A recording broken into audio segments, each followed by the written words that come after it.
Good day everyone, I am Reyjelyn Acosta from Btled 2B. So for today's video, I am going to tell you the 14 categories of students with disabilities and explain the strategies that we can use. As I watched the video, I've learned that there are 14 categories of students with disabilities. And the first one is the intellectual disability that can you define as the children with low IQ. They have difficulties in comprehension and life function. The strategies that we can use in the child that has intellectual disabilities are: teachers should have a long patience and hope in teaching the child. Also, they must encourage independence in the child. Second one is deaf blindness. Refers to the difficulties of a child in hearing and visual at the age before the 3. The strategies that we can use in the child that has deaf blindness disability are: the teachers can use tactile modeling and sign language for the interaction in the students.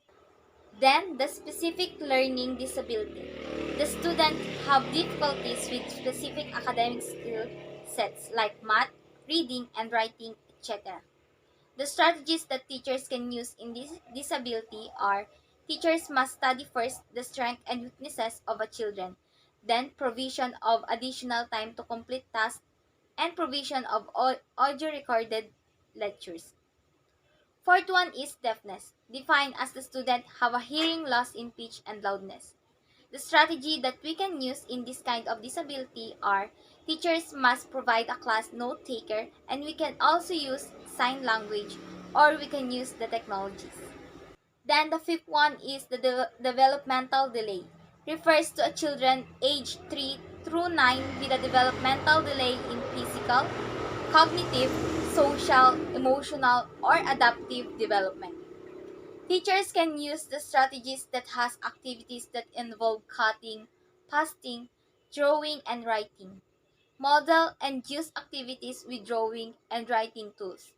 Then number 6, other health impairment can define as the child is having limited strength, vitality, or alertness due to acute health problems. We can use the strategies that allowing extra time to the student for finishing assignments or for testing. For more complex activities, simplify steps to make them more manageable. The seventh one is the emotional disturb. Refers to a student that are unable to learn due to continuous behavioral problems. The strategies that we can use in teaching are providing calm environment and focus on assisting student rather than disciplining. Then, number 8, we have speech language impairment. Defined as students have trouble in communicating, doing class presentation, and in the class participation.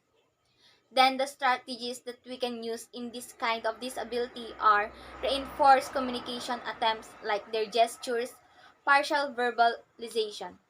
When the student is nonverbal or emerging verbal, and also we can give them time to think and respond to our questions. The number 9 is traumatic brain injury. These students often have memory difficulties and concentration problems. Then the strategies that we can use are demonstrate new task state instructions and provide examples to illustrate ideas and concepts. Also, keep the environment as distraction-free as possible. The number 10 is orthopedic impairment. These students suffer in severe burns, deformations, bone abnormalities, and distortions. The strategies that teachers can use are have a special seating arrangement to develop useful posture and movements. Also, securing suitable augmentative communication and other assistive device. Then number 11, we have visual impairment. Students have difficulties in reading, utilizing technology, and have a range of eye conditions. We can use the strategies that are encouraging the student to use visual aids or resources that have been prescribed with glasses, magnifiers, big print books, etc. and make sure lighting is suitable. Number 12 is multiple disabilities can be defined as the students often need care throughout their entire life. Some have difficulties in breathing, reading, seeing, and etc. The strategies that we can use in this kind of disability is the teacher must be skilled in positive, instructionally relevant strategies for assessing and dealing with challenging and problem behaviors. Then number 13 is hearing impairment.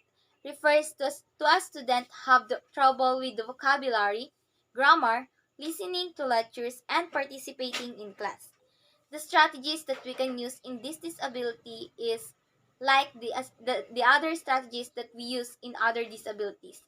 We can use the sign language for communicating in the students. And then lastly is autism. Can be defined as students have unusual fixations, want a structured routine, and communicate in their own unique ways. The strategies that we can use in teaching the students that have an autism is that teachers must create a communication environment that is user-friendly for students and analyze the environment as it relates to schedules, routines, groups needs, and individual needs.